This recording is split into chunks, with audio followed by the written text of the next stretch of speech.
Hey guys, welcome back to my channel today. In today's video, we are going to be playing with some Dior Spring 2021 makeup. I'm so excited because Selfridges released quite a few products and I was able to get quite a few of them. So we're going to be doing a try-on kind of first impressions kind of haul and just to kind of see what the collection looks like and how the collection performs as well. If you guys want to know whether I think that these new Dior products are worth the money or if they are just like a nice skip, save your money for something else, then just keep on watching.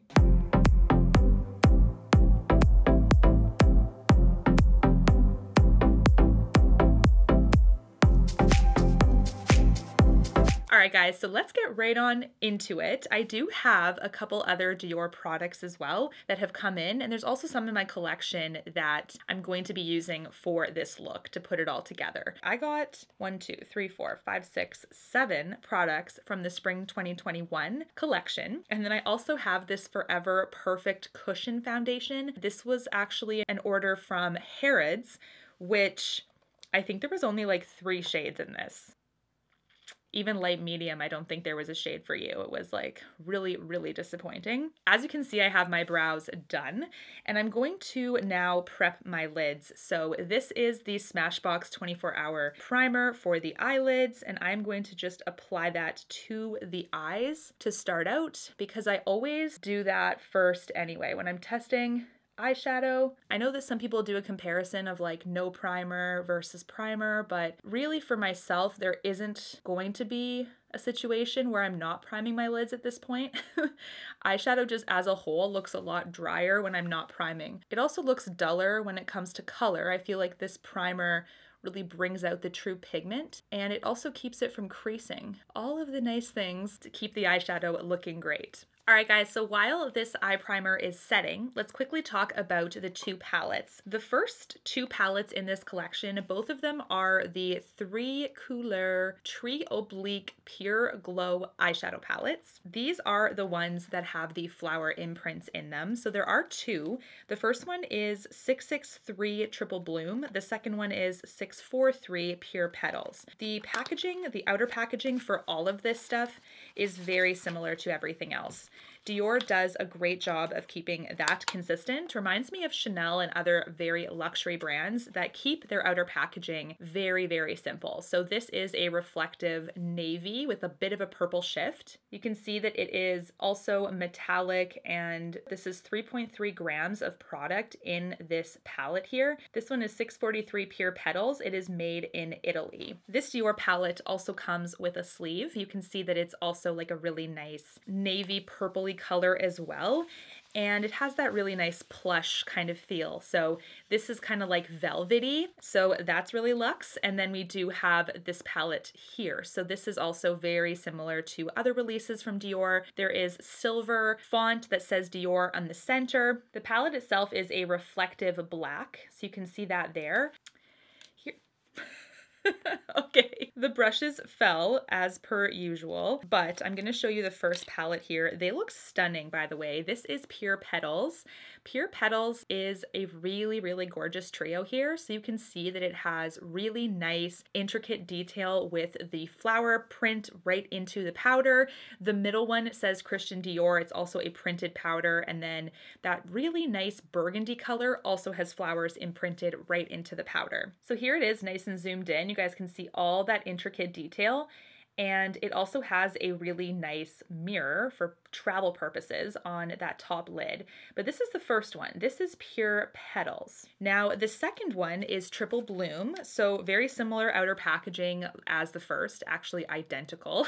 Made in Italy as well, 3.3 grams. And it does say on the back, it has a 6-month shelf life for those of you that pay attention to that kind of thing. I know a lot of us like to stretch that a little bit, myself included, but just so you guys know, the company only really guarantees the freshness for 6 months. This one, ooh, this one's pretty. Okay, so this one also comes with that little tray with the little brushes. So you guys can see that there. I rarely use these. Maybe in a pinch I would use them, but this one is a little bit deeper. So this one also has a really nice rich pink as well as a deeper purple in the bottom, but then it has in the middle, it has more of a champagne color versus the yellow color in the first trio. So here we have the palette zoomed in nice and close, very similar flower detailing. You can see pressed into the powders just like the first one. And if you guys can see that, it is going to be a little bit tougher to see, but there is the Christian Dior imprint in the middle. This reminds me of their bracelets. If you guys have ever seen those bracelets that they have in their boutiques, it's very similar looking with that border around the font. So I'm gonna see which one I want to use today, and I'll definitely do the other one as well. It's hard to tell because they are sort of similar. So I'm gonna actually hold them side by side. I would say right off the bat, unless you're like a mega Dior fan, I don't think you would need both of these just because of how similar they are. So if you are wanting to splurge on one, then just pick one. You don't have to pick both just because they are pretty close. You can see what I mean right here, that the color stories are, you know, they're definitely different from each other, I would say, but unless you're a diehard fan, I don't think you would need both of them. But let's pick one of them and see which one we'll put on the eyes today. So I'm thinking that the one that's pulling me a little bit more today is the Triple Bloom one. That's the one that has a little bit of a more like champagne-y middle. So I'm gonna use this one today, and I'm gonna let you guys know what kind of textures we're dealing with here because they look like they've got like a shimmerness to them, kind of like maybe a satin or maybe like a light shimmer. So let's see how they apply. We are going to start with the middle shade. I'm gonna go all over with an E40 from Sigma. You can already tell this one has a really nice shimmer. Ooh, okay, this is gonna be more like a top coat. Okay, so this I think is not meant to be the base of the makeup. It looks like it's just a shimmer top coat that I'm supposed to put on top of the entire look. It doesn't look like it has much of a pigment base underneath it. I'm gonna actually pull up the site and see if there's a way that they recommend to use it. See, application. Okay, using the round foam tip, apply the upper shade all over the lid to open up the eyes. You can then apply the lower shade along the lash line to create definition. Apply the center shade beneath the brow arch and at the corner of the eye to illuminate. So yeah, like I was saying, this is definitely more of a top coat. So let's start with the top shade. Okay, let's see how this is going. Kind of sheer at first, I'm gonna be honest. This is, I just don't know if this is, it looks like a foam tip brush that's more dense is gonna pull up this pigment a little bit better. I might actually have to use the brushes. This fluffy brush doesn't seem to be picking it up too easily. It's keeping it very sheer. I feel a need to build them up a lot more as I'm working with them. It is a nice color. It definitely has a nice sheeniness to it, but I feel like I'm building this and working with this quite a bit. It's also emphasizing texture a bit. Ooh, this is not a good start. Going in with their foam brush. Let's see how this goes. Okay, so this foam brush already is picking up much more pigment just because it is denser.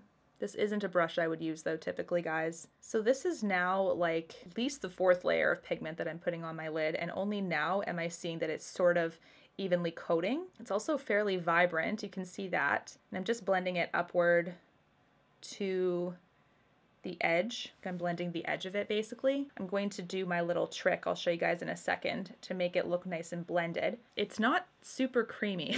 I feel like I'm really trying with these and I'm really building them up so that they actually have a presence. Perhaps they're meant to look more sheer. Like even this one, you can see that, like, can you guys see how that's building up? It's weird. These are not like the 5 Couleurs ones, like the quints. I was really blown away by that quint that I got in Nude Dress this year. This one doesn't seem to be working very well. Like it's almost like I have to put my finger in it to really give it that pigment punch. I might have to even do that for the other side because I'm just used to the pigment being a little bit easier to translate.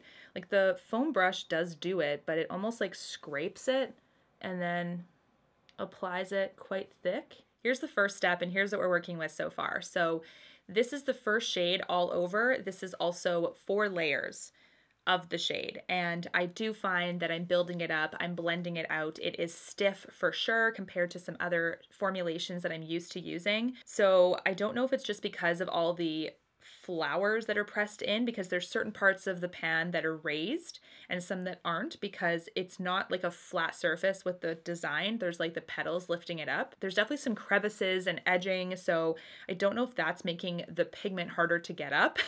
My trick to show you guys to blend out the edging, and I learned this from Ashley Clady actually. She is one of my friends here on YouTube. Now I just use any setting powder. Right now I'm using the Chanel, this is the Healthy Glow Sheer Powder in number 20. I use a nice fluffy brush, dip it into the powder a little bit, and then just go over the edging.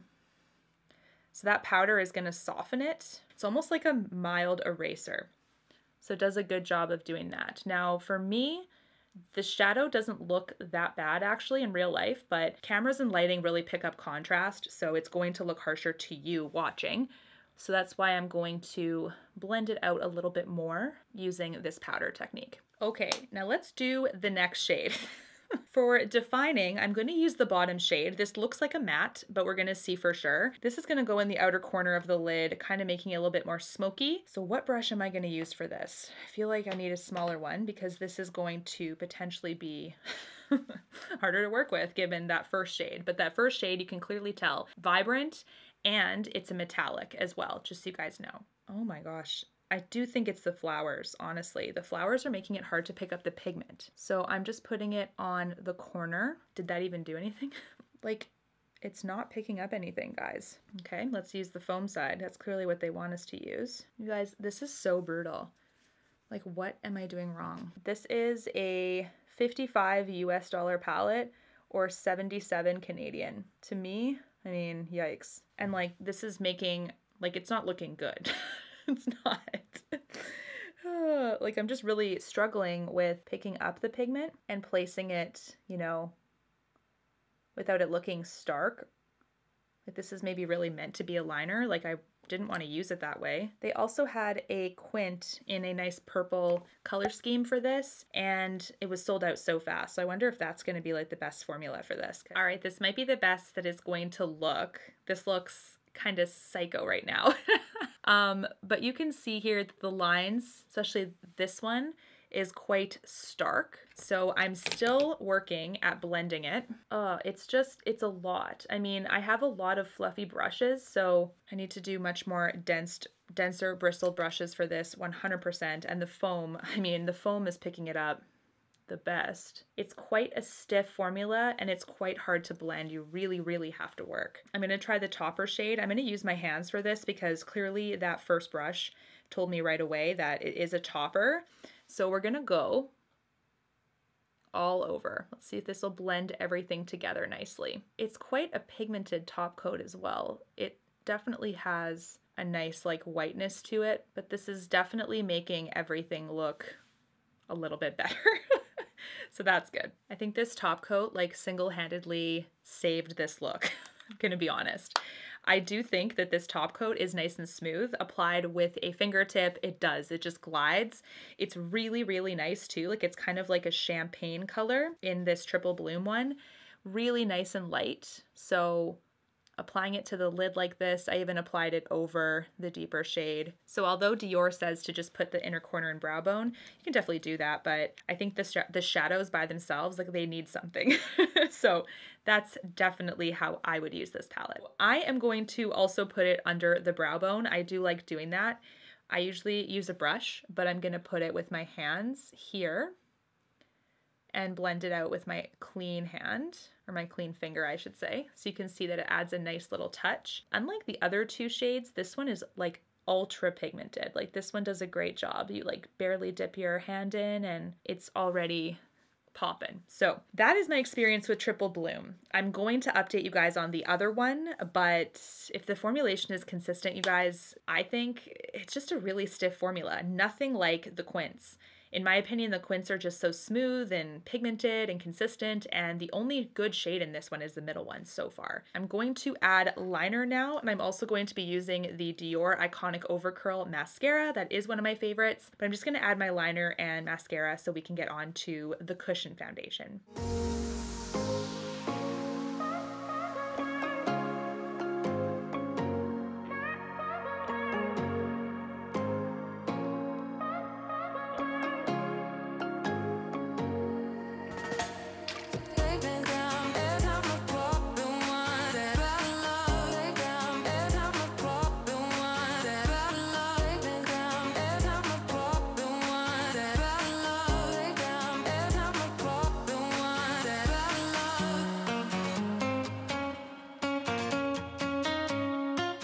Okay, now I am going to swatch all of these for you because now the look is done. I'm going to show you guys what one layer of swatch also looks like. You can see even how that plummy purple color, like it even skipped. It was so dry, like on my skin. So that is just one swipe of each of them. Clearly that top coat still holds its own for the best out of the three. These are swatches I am building up significantly. 2 layers, now 3 for each of them, and I'm like pressing really, really firmly. So you can see here, these are the shades on my hand, the top coat being the standout shade in this palette, 100%. I do think it's a mix of the formulation being very dry and stiff, but also the fact that there's all that intricate detail that's putting the pigment at multiple levels. So picking it up makes it even harder to do. You do need really firm bristled brushes for this. As you can see with my fluffy ones, I really struggled, but the foam picked it up the best, but it was also like really, really firm, and I wouldn't really use a foam brush like unless I absolutely needed to. These formulations are tough to pick up. They're tough to work with. So far, yeah, that's really too bad, honestly, because I had way higher hopes for this one. While I have all of the formulations kind of fresh in my mind, I'm going to swatch the other one too. Okay, this one's similar for sure. This is one swipe of each. This is the second palette now. This one is Pure Petals. You can see that that first shade is clearly a little bit lighter, and that top coat, again, probably the best one. That bottom matte, yikes. So we're gonna build them up to really show the color here. This matte, once again, very difficult to pick up. That bottom shade, I would argue even slightly worse. If they were a lot smoother, they would look stunning, I think, because they do have that sheeniness, but they're just so incredibly stiff. So here are all of the shades with full opacity there and built up with 3 layers. Looks like the formulations between the two of them are fairly similar. Now I'm going to go in with the new cushion foundation. So this is this baby right here. First of all, the compact. I am dying. I love this. It has like a really puffy, like almost leather-like feel here. And then there's that Dior emblem there, so it's super beautiful. You can also see all that intricate detail with the Dior decal at the front. You can also see all of it. Really, really nice leather consistency. The base of this is plastic. The shade that I picked up is 1N neutral. We'll see how it goes because literally there were 3 shades. This is the Forever Perfect Cushion Foundation. Right now, I believe it is only available at Harrods. I am going to be using, this is the Backstage Glow Primer, and I'm going to be putting that all over the face first because this is supposed to be a luminous matte. So do want to add some glow back to the skin for sure. I actually do have a hormonal zit coming in right there. Ugh. Hormonal acne has got to be the worst thing, especially when like as a teenager, I never struggled with it, like ever. I was like, what's acne? And now I'm like, what is clear skin? So it does have a little poof application pad, if you will. I don't really use these, so we're gonna leave it. Ooh, such a satisfying sound. Here's the cushion. You can see that. It says Dior in the middle. That's gorgeous to me. And this may work. This is 1N neutral. This may work for me. We will see how it goes. A couple of ways to apply this. You can use a brush, you can use your hands, you can use a sponge. Know with cushion foundations, the lighter consistency ones, like a sponge can soak up a bit more of the product. I am going to use a sponge since it is my preferred method. So I'm gonna do that. Uh-oh, it looks a little light. Actually, no. What do you guys think? Maybe it is. It's always a little bit better to go light though, in my opinion, rather than the other direction. Definitely has a smell. Smells quite perfumey. Okay guys, so applying this, you can see it is light. It's definitely too light. I probably should have gone maybe to 2N neutral, but I can't remember if it was offered in 2N because really it was so limited. I think there was 0, so even more porcelain than this, but maybe there was 2N, but I think that's literally all there was. Like, that is so terrible. Perhaps they're gonna release more shades and that was all the shades that Harrods was carrying at the moment. Maybe it just like was released by accident. This one is quite light, so I'm gonna have to use like my setting powder to warm it up a little bit. I'm also gonna bronze a little bit, so I can work with it, but it's not gonna be like the best ever. So this cost me 82 Canadian dollars, and the shipping was insane as well. The shipping was 40. For the rest of the Dior collection, it was purchased through Selfridges. I ended up paying for like their year of expedited shipping, which I believe was 75 Canadian dollars, because each time you ship from there, it's 45. It was steep at the beginning, obviously, to put that kind of commitment in, but it was actually expedited shipping. I ordered it and then got it like I think 3 days later or something, so maybe even 2. It was really, really quick. So not only is this foundation clearly lighter than what I am, but it's also extremely matte. So luminous. I don't know if I read that wrong or something, but not luminous. Definitely matte. Definitely already collecting in the nostrils, which is like purposely why I primed that area, and like it's already collecting and looking dry. This is already not a good start. I'm gonna be totally honest. I don't like full mattes like this. You can see it's like sort of covering my acne. You can see how bright and vibrant that acne used to be. There's a little bit more going on right here, so I'm gonna still conceal. Probably because I also need to get some pigment back in my face. This just looks way too white. I'm gonna add my concealer for my acne. I'm gonna add my concealer for my under eyes, and then I'm gonna set with that Chanel powder as well.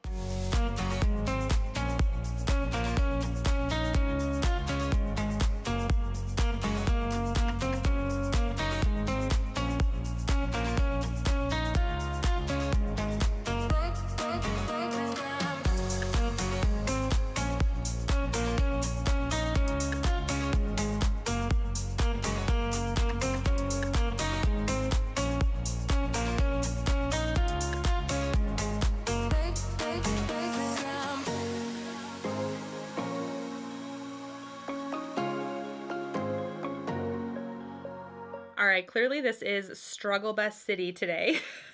I just realized that I have a stick product to try from the Spring 2021 Pure Glow collection. This is the Stick Glow Hydrating Blush Balm for a healthy glow effect on the skin. This is number 715 Coral Glow.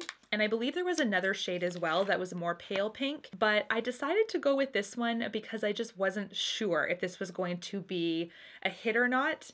So I ended up going for this one. Now this one just looks like a lip balm. This is the coral shade here. It's actually quite sheer and quite light. Can you guys see that there? It's like not what I was expecting. Okay. I don't even know why they call it coral because it's clear. Can you guys see that? There's not even anything to it. The fact that there's 2 colors, that's like the slightest coral tint, like barely, barely, barely. I wonder if this is kind of like that face gloss, you know, kind of trend that's going on right now where it's like that glossy look, but still inevitably is sticky. This one doesn't feel as sticky as some of the other ones I've tried though, that's for sure. So you can see here now there's a bit more of that color showing through, but it is very, very light. Okay, so far this blush is only at Selfridges. It is 33 American or 44 Canadian. Apply a small amount to the apples of the cheeks and blend. That's all it is, so can't be that bad. I'm gonna zoom in on my face and see. It decided to move the base underneath because there's definitely some base on the balm itself.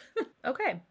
I'm actually fairly surprised. The foundation underneath, maybe it's because I set it, but it has barely moved. So that is also really, really nice. But you can see that the blush is on my skin now, right? It has that nice iridescence to it. This is nice. So far, it's slightly sticky, but not as sticky as some of the other ones I've tried.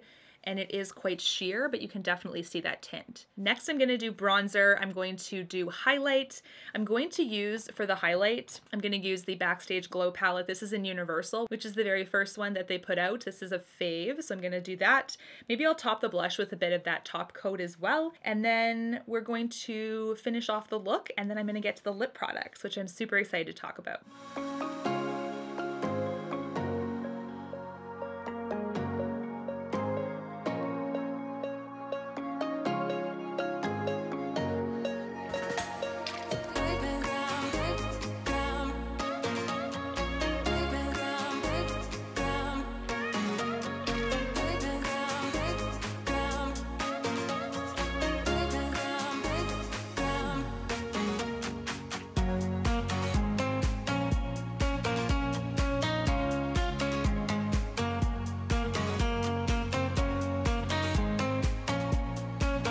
Alright guys, so far this look is sorta getting saved with the rest of the makeup. We do have 2 bullet lipsticks. These are both satins. We have the first is 348 Coral Peony.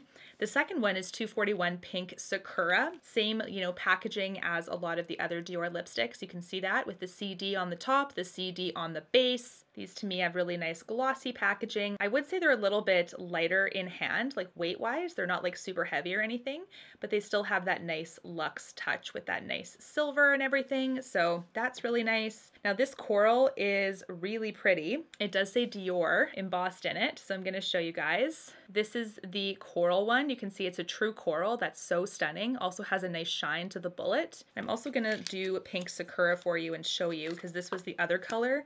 I just had to get both of them. So this Pink Sakura looks a lot like other shades. You can see it has a nice pinkness to it, a nice shine, same bullet style as the other one, of course. This is just a different shade. And we're now gonna swatch both of them. I'm actually gonna try one of them with this look. I'm thinking because my eyes are so pink, I'm gonna go for Pink Sakura, but I'm gonna actually swatch both of them for you. So here are these two shades. These are perfect for spring. I actually like either or.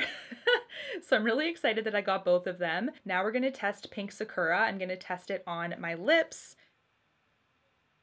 Just before I finish off, I do like the tip of these, that they're nice and precise, because you can really get into the Cupid's bow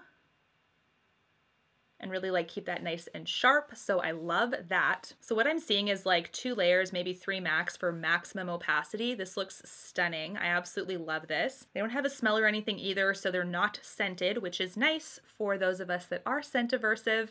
Now there's 2 other lip products that I picked up. I think these are the only other 2 lip products in this collection. The first one is a brand new shade from the Lip Maximizer collection. This is the Dior Backstage 022 Hyaluronic Lip Plumper, and this is in the shade Ultra Pink.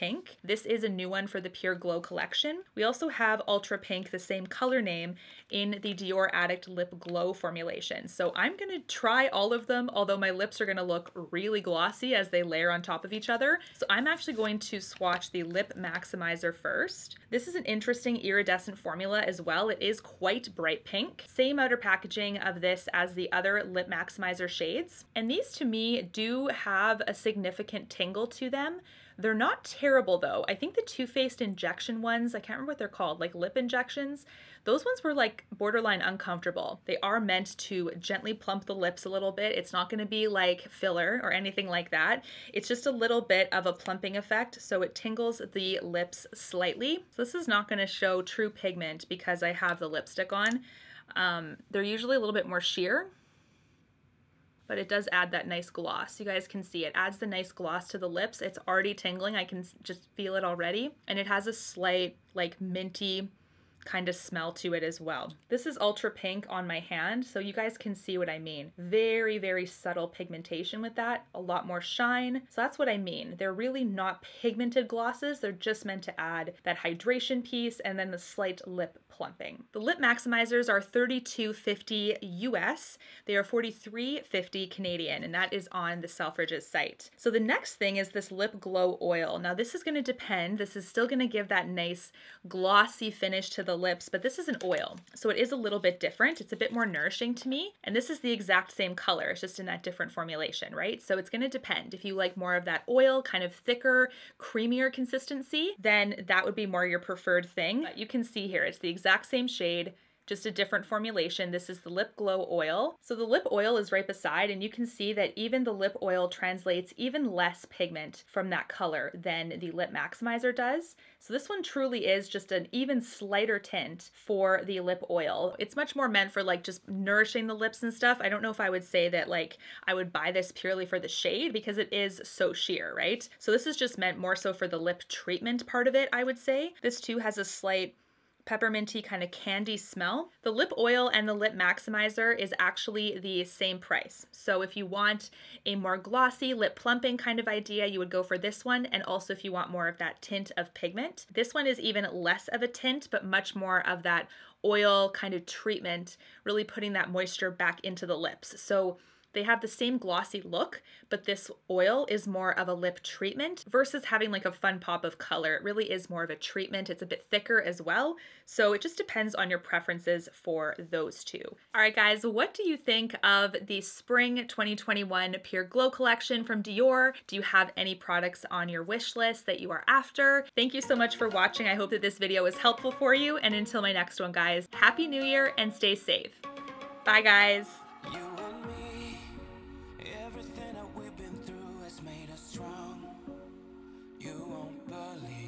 that are great, but somewhere there's a light inside of us. It shows the way.